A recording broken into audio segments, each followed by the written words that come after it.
So ఇతను ఒకసారి అట్లా వేటపోయినంటే నెల తరబడి పోయేటువంటి వాడు. వేట ప్యాషన్తో చేసేవాళ్ళు. వేట ప్యాషన్ అంతే. ప్యాషన్. Not livelihood. ఇప్పుడు నాట్ లైవ్లీహుడ్. అదే నాట్ రోజుల తరబడి నెలల తరబడి వెళ్ళిపోవడం అంటే అది నెలల తరబడి పోయేటువంటి వాడు. అతను చాలా సంబంధాలు, ఏ ఊర్లోకి పోయినా కూడా సంబంధాలు.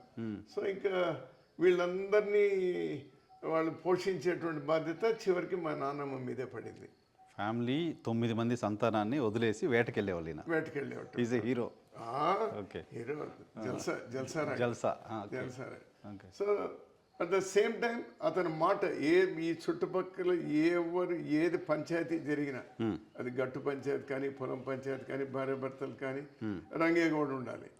ఓకే. సో అతను చెప్పినాడంటే అది చాలా న్యాయంగా చెప్తాడు, పార్టీజాన్ ఉండదు అనేటువంటిది అదొక నమ్మకం.